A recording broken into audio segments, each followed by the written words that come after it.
Apocalipsis 4. Delante del trono de Dios.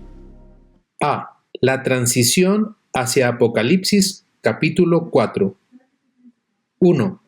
Tomando Apocalipsis capítulo 1, versículo 19, como un bosquejo del libro, el capítulo 4 empieza la tercera sección. Las cosas que acontecerán después de estas. A. La frase después de estas, metatauta en el antiguo griego, empleada en Apocalipsis capítulo 1, versículo 19, se repite 2 veces en Apocalipsis capítulo 4, versículo 1. Ciertamente, este es un punto de partida para el principio de la tercera división de Apocalipsis, capítulo 1, versículo 19. 2.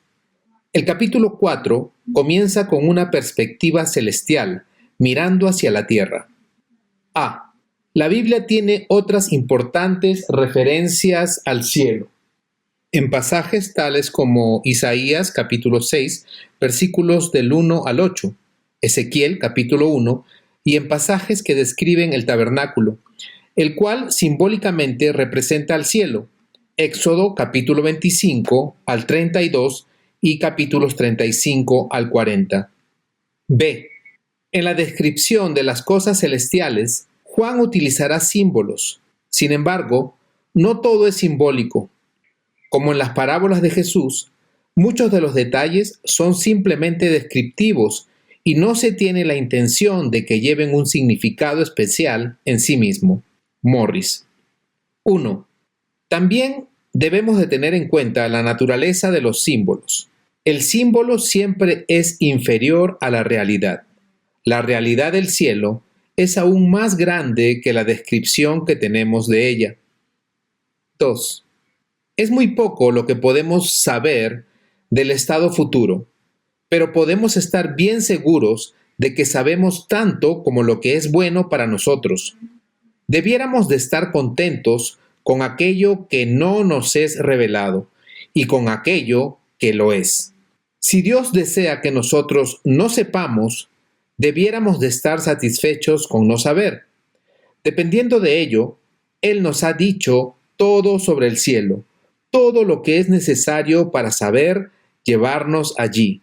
Y si Él hubiera revelado más, esto hubiera servido más para la gratificación de nuestra curiosidad que para el incremento de nuestra gracia. Spurgeon. 3. De Apocalipsis capítulo 4 al 19, tenemos una sección que principalmente atañe al juicio de Dios sobre el mundo, el cual precede al reino terrenal de Jesús. Este periodo es conocido como las aflicciones mesiánicas o la gran tribulación. A.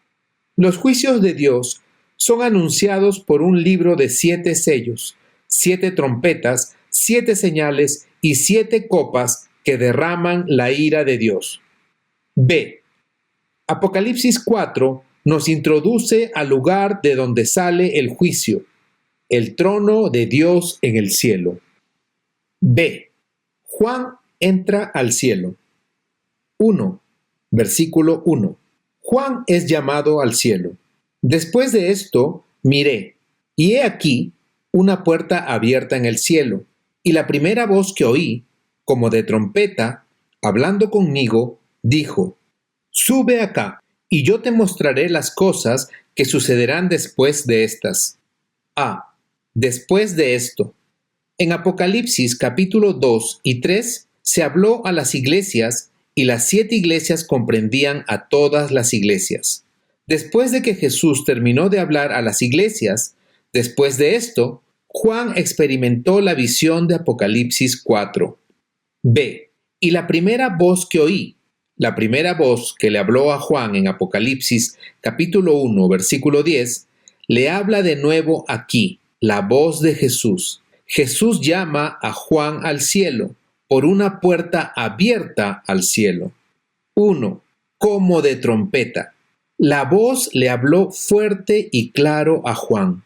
Era como la trompeta que reunía a la congregación de Israel, o la que reunía a un ejército para la batalla. C. Sube acá, y yo te mostraré las cosas que sucederán después de estas.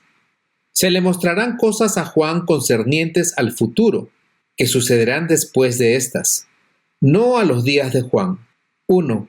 A algunos les gusta interpretar lo que Juan vio, hasta Apocalipsis capítulo 19, como algo cumplido, que tuvo lugar antes de los días de Juan, notablemente en la invasión romana y la destrucción de Jerusalén. Jesús le dice claramente a Juan que le mostrará las cosas que sucederán después de estas. 2. A algunos les gusta interpretar lo que Juan vio hasta Apocalipsis capítulo 19, como cumplido en la historia después de los días de Juan, pero antes de nuestro día presente. Pero estos eventos aún necesitan cumplirse en un sentido literal. Solo se puede decir que ya se cumplieron al señalarlos como simbólicos. Por lo tanto, tenemos lo que Jesús le mostrará a Juan en los siguientes capítulos como acontecimientos pertenecientes al futuro y como predecesores de la venida y reinado de Jesús en la tierra. D. La primera voz que oí, como de trompeta, dijo: sube acá. Muchos ven la subida de Juan al cielo como un símbolo del rapto de la iglesia. Juan es llamado al cielo por la voz que sonó como de trompeta, justamente como es descrito el rapto de la iglesia en Primera de Tesalonicenses capítulo 4, versículos 16 y 17. 1. El patrón es significativo. Jesús ha terminado de hablar y de tratar con las 7 iglesias en los capítulos 2 y 3 de Apocalipsis, y todas las iglesias están comprendidas en estas 7. Ahora, después de lidiar con la iglesia, Jesús llama a Juan al cielo, atrapándolo con una voz que suena como de trompeta. Todo esto sucede antes de la gran ira, la cual será descrita al inicio de Apocalipsis capítulo 6. Mientras se desarrolla el gran juicio en la tierra, Juan, un representante de la iglesia, está en el cielo mirando hacia la tierra. 2. Significativamente, la palabra iglesia no aparece en ningún lugar en los capítulos 4 al 19 de Apocalipsis, en los que se describe el período de juicio en la tierra. 2. Versículo 2a. Juan sube en el espíritu, y al instante yo estaba en el espíritu. Al instante yo estaba en el espíritu. Juan ya había dicho que estaba en el espíritu en Apocalipsis capítulo 1, versículo 10. Pero esto es una experiencia diferente, ya que Juan va al cielo y tiene una perspectiva celestial. B. En el espíritu. ¿Dónde estaba su cuerpo?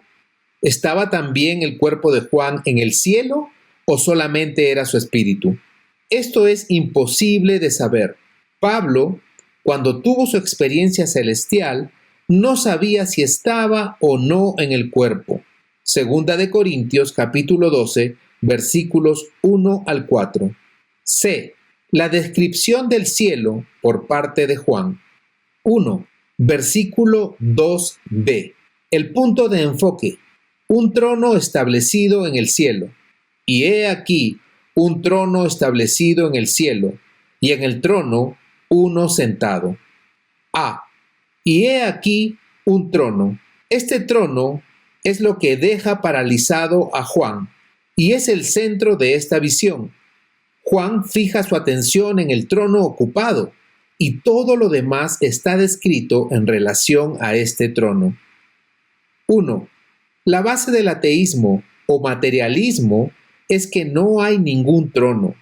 No hay una silla de autoridad o de poder a la cual todo el universo debe de responder. El punto final del humanismo es que hay un trono, pero que el hombre se sienta en él. 2. Esencialmente, el hombre no puede vivir sin el concepto de un trono, un gobernante supremo. Así que, si el hombre derroca a Dios, él, sin poder escapar, se colocará a sí mismo o a algún otro hombre sobre el trono. Quizás un líder político como fue el caso de Lenin, Stalin y Mao. B. Y en el trono uno sentado. El trono no está vacío. Hay uno que se sienta en este gran trono celestial. El trono es una declaración poderosa, no solamente de la presencia de Dios, sino de su reino soberano, justo y su prerrogativa para juzgar. 1. No podemos pensar correctamente acerca de casi nada hasta que establezcamos en nuestra mente la idea de que hay un trono ocupado en el cielo y que el Dios de la Biblia gobierna desde ese trono. Aunque pueda haber muchas interpretaciones contraponiéndose, las verdades fundamentales son evidentes por sí mismas. En el centro de todo hay un trono ocupado. Morgan. 2. Versículo 3. Lo que Juan vio en el trono celestial, y el aspecto del que estaba sentado era semejante a piedra de jaspe y de coralina, y había alrededor del trono un arco iris semejante en aspecto a la esmeralda. A. Y el aspecto del que estaba sentado era semejante. Cuando Juan describe al ocupante del trono, no describe a una figura distinguible. Aquí no hay una descripción del ser divino como para señalar alguna similitud, figura o dimensiones. La descripción más bien apunta al entorno de gloria y resplandor que a la persona del Rey Todopoderoso. Clark. B. Semejante a piedra de jaspe y de cornalina. En lugar de describir una específica forma o figura, Juan describe emanaciones de destellos de luz en dos colores: blanco, jaspe puede significar diamante, y rojo, cornalina. 1. Quizás estos dos colores tienen la intención de comunicar la gloria de la tumba vacía. Blanco, Mateo capítulo 28, versículos del 1 al 3. Y el amor sacrificial del Calvario, rojo, indicando la sangre. O quizás están ligados con la primera y última piedra preciosa del pectoral del sumo sacerdote. Éxodo capítulo 39, versículos del 8 al 13. C. Y había alrededor del trono un arco iris. El trono está rodeado por un arco iris de color verde, semejante en aspecto a la esmeralda. El arco iris es el recordatorio del compromiso de Dios, de su pacto con el hombre. Génesis capítulo 9, versículos 11 al 17. 1. Alrededor de toda esa escena del trono de Dios, una escena de soberanía, autoridad y gloria, Dios ha puesto un recordatorio de su promesa de no destruir nuevamente la tierra con agua, una promesa que dirige su soberanía para que no sea caprichosa ni lo lleve a incumplir lo que ha prometido. 2. Un trono dice: puedo hacer lo que yo quiera debido a que yo gobierno. Una promesa dice: cumpliré la palabra que te he dado, y no puedo hacerlo de otra manera. Alrededor del trono, un arco iris. Es algo muy notorio que muestra que Dios siempre se limitará a sí mismo por sus propias promesas. 3. Trapp dice respecto al arco iris, el cual es signum gratiae et foederis, una señal de gracia y del pacto de misericordia, la cual siempre está fresca sobre el trono de gracia de Cristo. 4. El creyente se gloría en la soberanía de Dios, porque sabe que la soberanía de Dios está de su lado. Esto significa que ningún buen propósito de Dios para el creyente quedará sin ser cumplido. 5. Oh Hijo de Dios, el Padre Celestial en su soberanía tiene el derecho de hacer contigo, su Hijo, lo que a Él le plazca, pero Él nunca dejará que esa soberanía salga de los límites de su pacto. Como soberano, puede desterrarte, pero no ha prometido que nunca lo haría, y nunca lo hará. Como soberano, puede dejarte morir, pero ha dicho: no te dejaré ni te abandonaré. Como soberano, puede hacer que sufras más de lo que puedas resistir, pero ha prometido que no te ocurrirá ninguna tentación que no sea común para los hombres y que con la tentación dará una salida. Spurgeon. 3. Versículo 4. Lo que Juan vio alrededor del trono, 24 ancianos. Y alrededor del trono había 24 tronos, y vi sentados en los tronos a 24 ancianos, vestidos de ropas blancas, con coronas de oro en sus cabezas. A. Y alrededor del trono había 24 tronos. Antes de que Juan viera a los ancianos, vio los 24 tronos, en los cuales se sentaban. Estos 24 ancianos se sentaban en tronos menores alrededor del trono. Luego, Juan mencionará su canto de adoración. Apocalipsis capítulo 4, versículos 10 y 11. B. Y vi sentados en los tronos a 24 ancianos. ¿Quiénes son estos 24 ancianos? Los comentaristas debaten si estos son seres humanos o seres angelicales glorificados. Teniendo en consideración la diversidad de criterios, el consenso es que representan al pueblo de Dios. 1. Los ancianos representan al pueblo de Dios, especialmente en el Antiguo Testamento.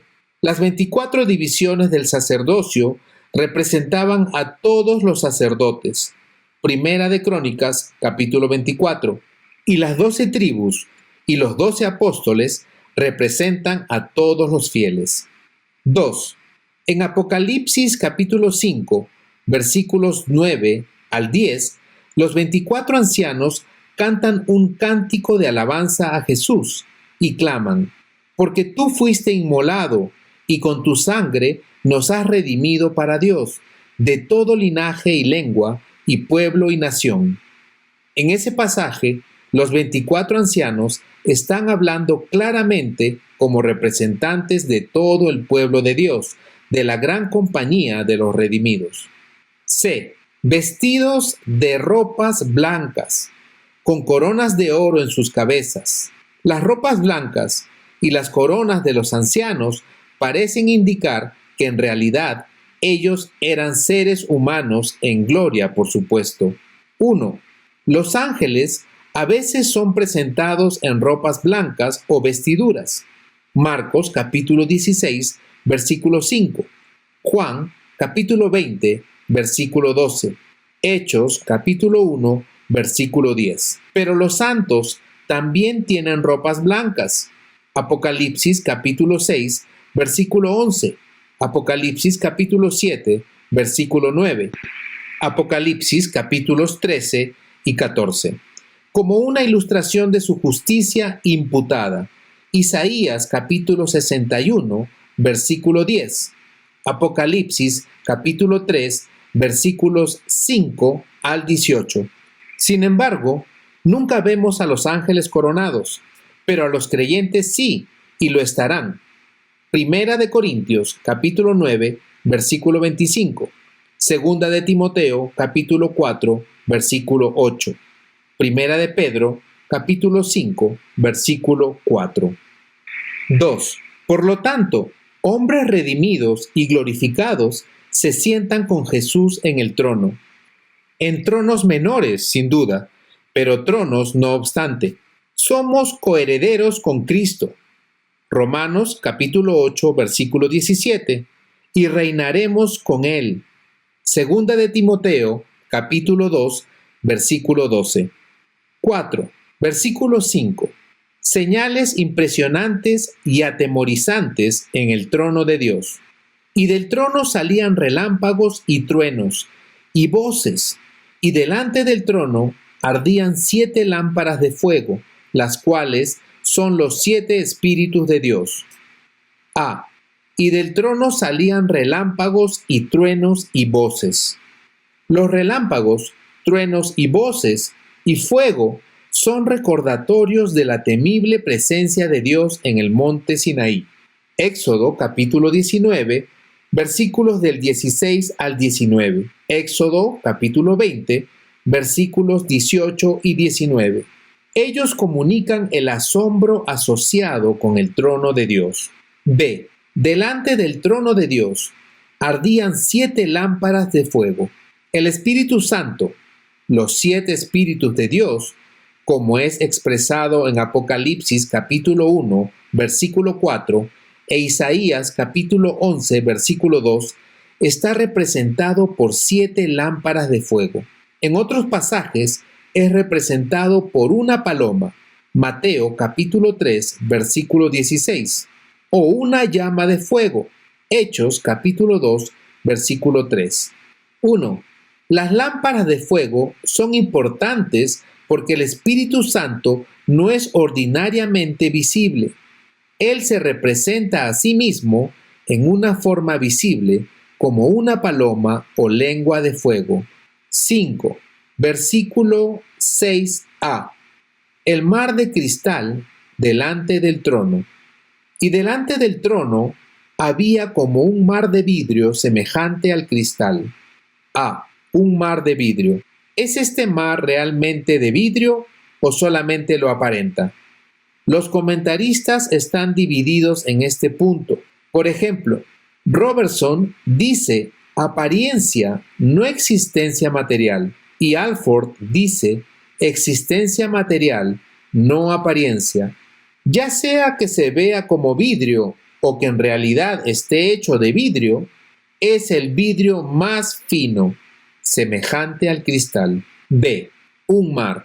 Este cuerpo de agua delante del trono es un recordatorio del lavabo en el tabernáculo y de nuestro lavamiento de agua por la palabra.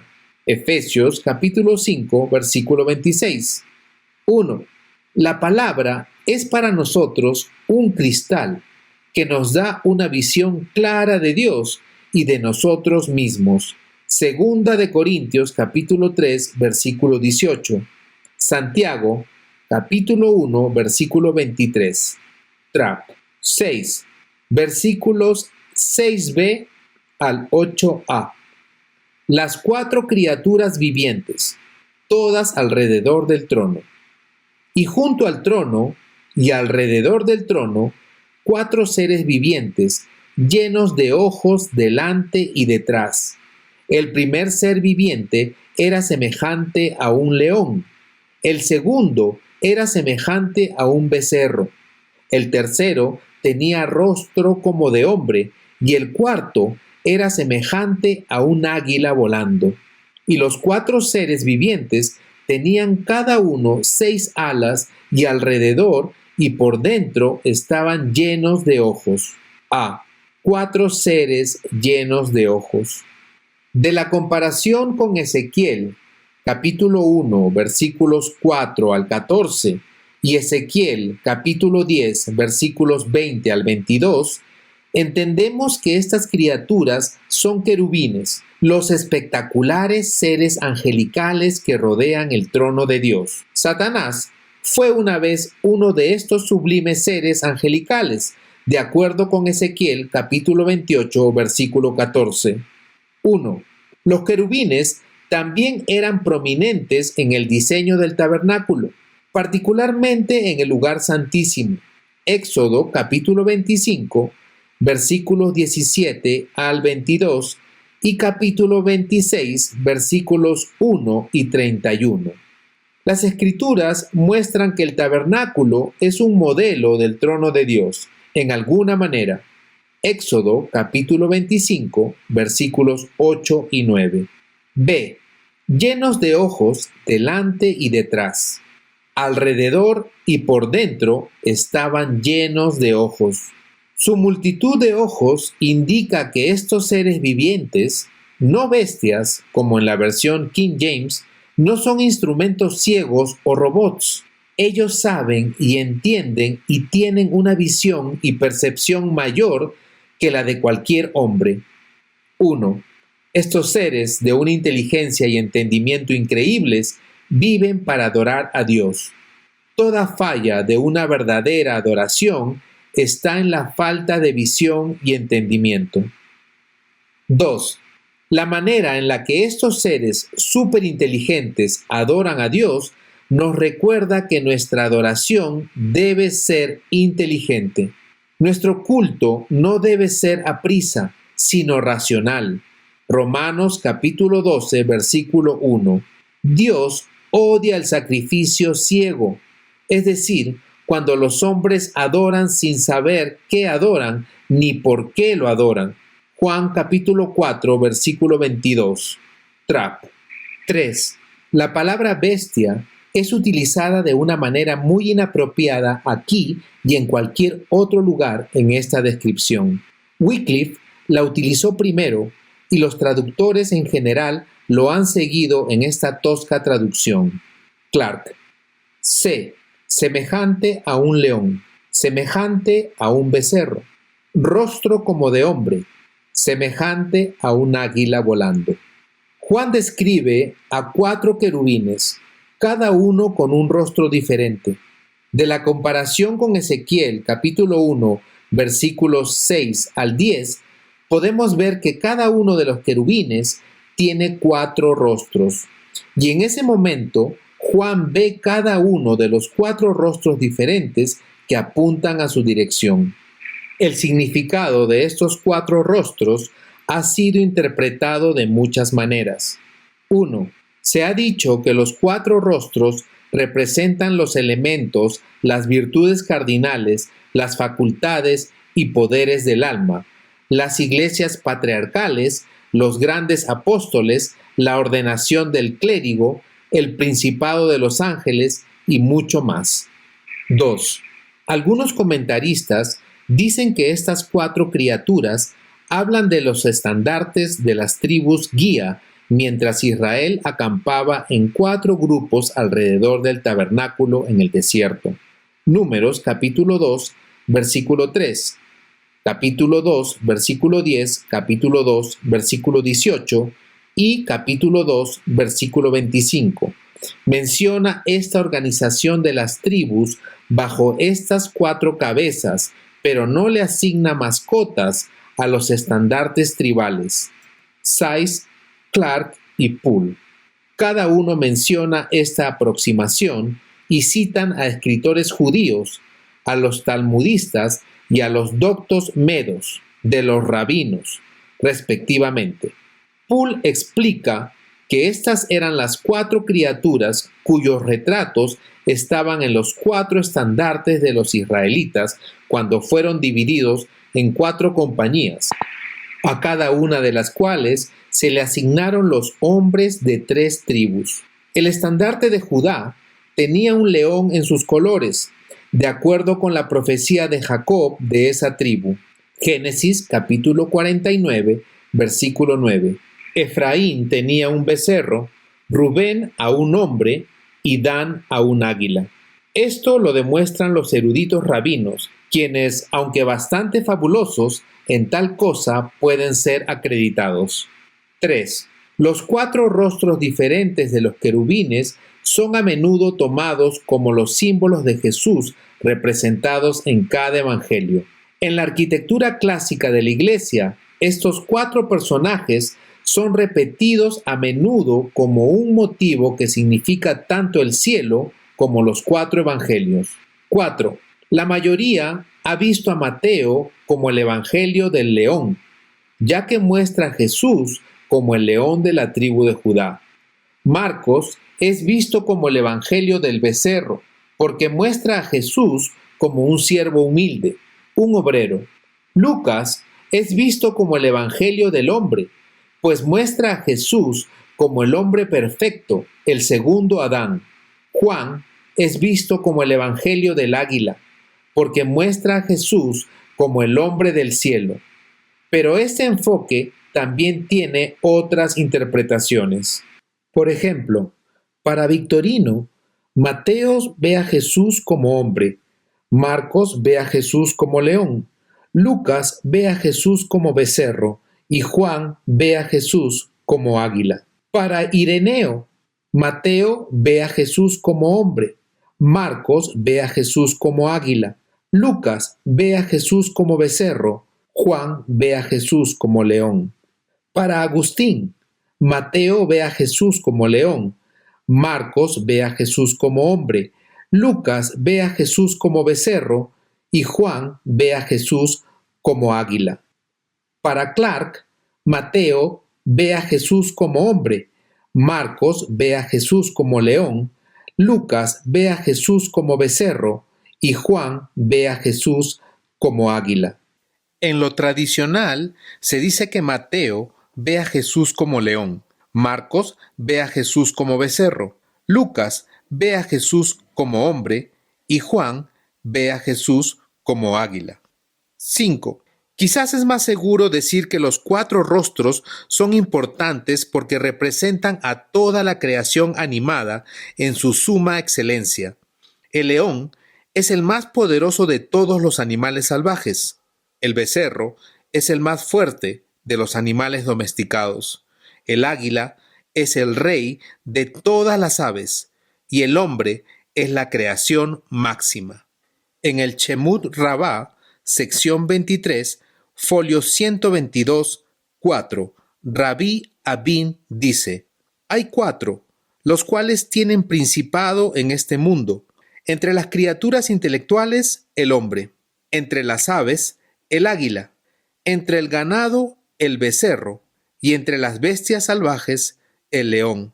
Cada uno tiene un reino y cierto significado, y estos son colocados bajo el reino de gloria. Ezequiel capítulo 1, versículo 10. Para mostrar que ninguna criatura debe exaltarse a sí misma en este mundo y que el reino de Dios es sobre todo.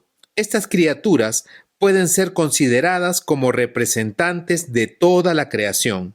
Clark. 6. Estos querubines son calificados con todos los talentos necesarios para realizar sus deberes, pues son valientes como leones, sufridos como becerros, prudentes como hombres y magníficos al remontarse en las alturas como las águilas.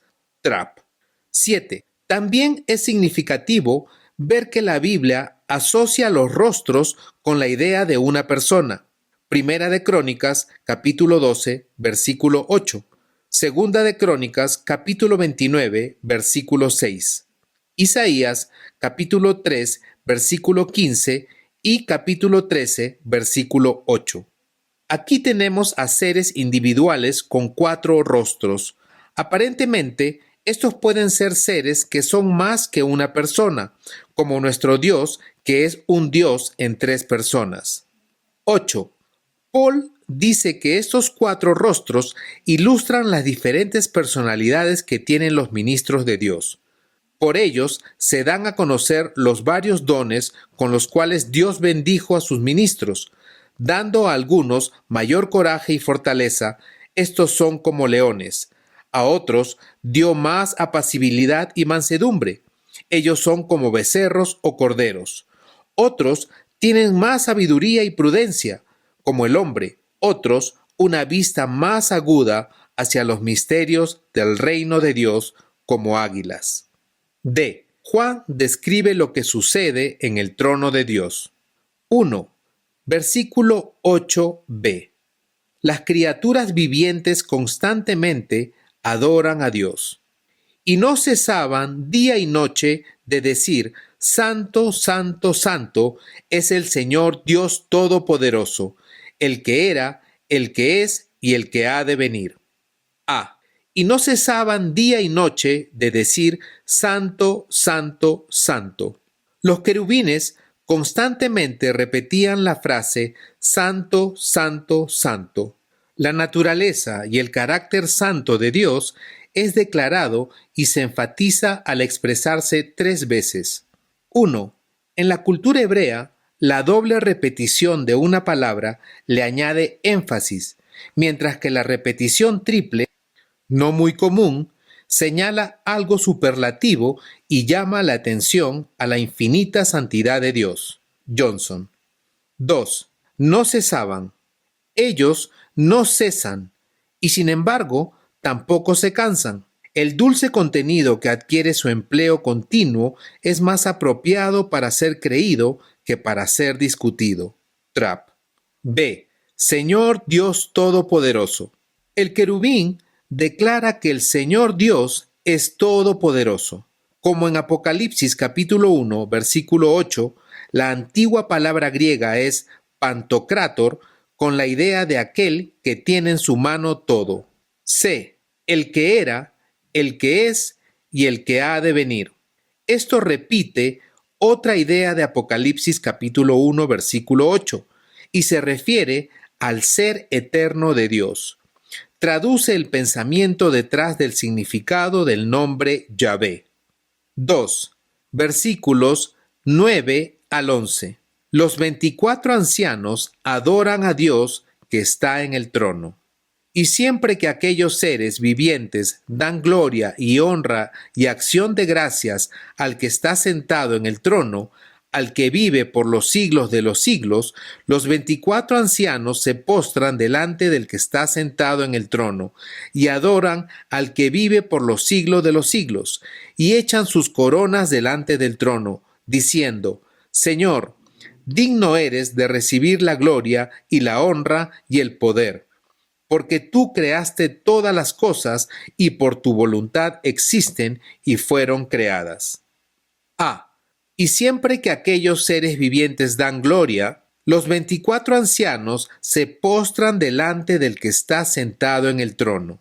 La adoración de los 24 ancianos es promovida por los querubines, ya que los querubines adoran a Dios día y noche, también lo hacen los ancianos.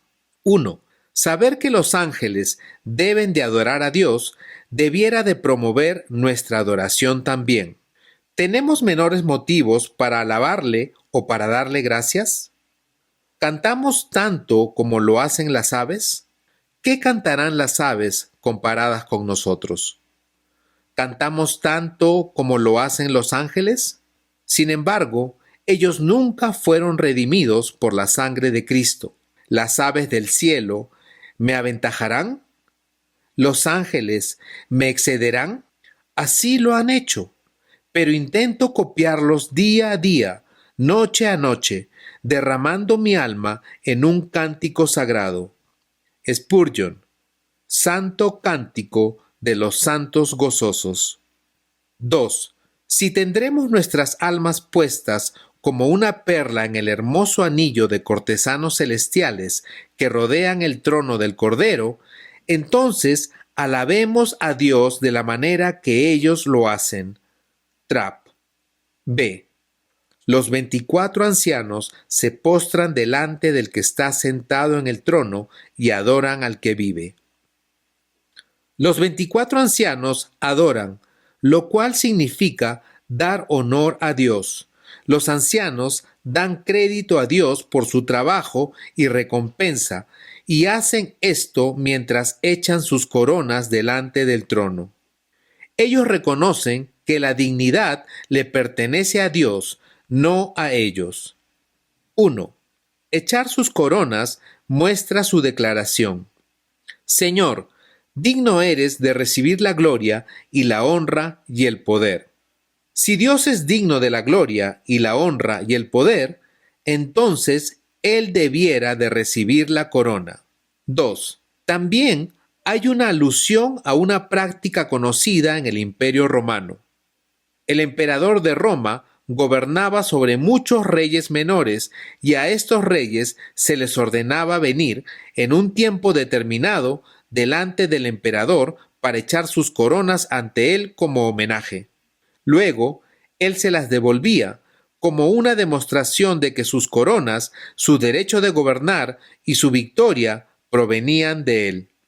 Esta es una alusión a la costumbre de postración en el este y al homenaje que hacían los reyes pequeños para reconocer la supremacía del emperador. Clark. 3. Las coronas mencionadas en Apocalipsis capítulo 4, versículo 10 son las coronas estéfanos, las coronas de victoria, no son las de la realeza. Estas son las coronas de los logros que un atleta ganador recibía en los antiguos Juegos Olímpicos. Los 24 ancianos, representando a todos los redimidos de Dios, arrojan cada logro que tienen delante de Dios, porque saben y proclaman que Él es digno de recibir la gloria y la honra y el poder. 4. Nuestro texto dice que todos arrojan sus coronas delante del trono. No hay opiniones divididas en el cielo, no hay sectas ni partidos, no hay secciones allí. Todos están en una perfecta armonía y en un dulce acuerdo. Lo que uno hace, lo hacen todos. Ellos arrojan sus coronas sin excepción delante del trono. Demos comienzo a esa unanimidad aquí. Como compañeros cristianos, desechemos todo lo que nos divide o lo que nos separa de nuestro Señor.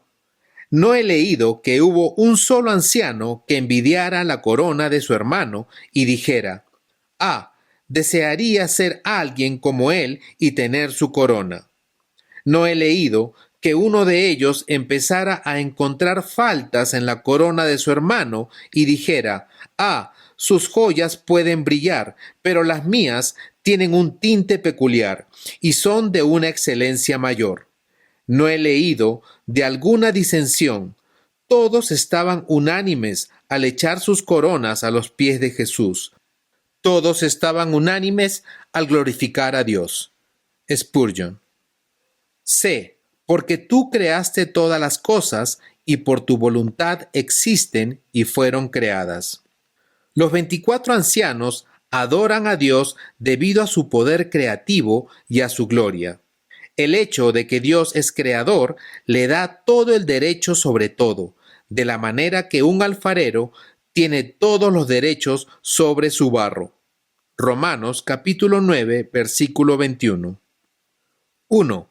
El derecho de Dios sobre nosotros como el creador es un hecho que puede ser aceptado y disfrutado, o ser rechazado y provocar frustración. Hay un valor tremendo al reconocer delante de Dios que somos seres creados. 2. El poder de Dios puesto en acción es la creación y su administración del mundo. Es mencionado aquí 2 veces como aquello que nunca puede ser admirado y adorado lo suficiente. Trapp. 3. Nosotros confesamos un cariño por la traducción de la versión King James de Apocalipsis capítulo 4, versículo 11. Tú eres digno, oh Señor, de recibir la gloria y el honor y el poder, pues tú has creado todas las cosas, para tu placer estas son y fueron creadas. La maravillosa frase para tu placer estas son y fueron creadas nos recuerda que cada uno de nosotros existe para dar gloria y placer a Dios. Hasta que no hagamos eso, no hemos cumplido el propósito por el cual fuimos creados. D.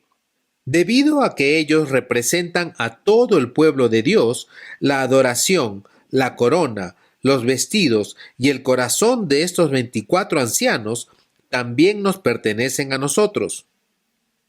Hay un trono en el cielo que ninguno puede ocupar, solo tú. Y hay una corona en el cielo que ninguna otra cabeza puede usar, solo la tuya. Y hay una parte en el cántico eterno que ninguna voz puede ir al son de ella, solo la tuya. Y hay una gloria a Dios que faltaría si no vinieras a rendirla. Y hay una parte de infinita majestad y gloria que nunca podrá reflejarse a menos que tú estés allí para reflejarla. Spurgeon. 1. Pero también significa que debiéramos de estar haciendo planes dirigidos a aquel gran día. Si tú y yo camináramos a alguna gran catedral en donde estén cantando y preguntáramos si podemos cantar en el coro, investigarían si no sabemos la tonada y no nos permitirían que nos uniéramos si no nos la supiéramos. Tampoco podemos esperar que nuestras voces sin entrenamiento deban de ser admitidas en los coros de arriba. Ahora, queridos hermanas y hermanos, ¿ya han aprendido a echar sus coronas a los pies de Jesús? Spurgeon.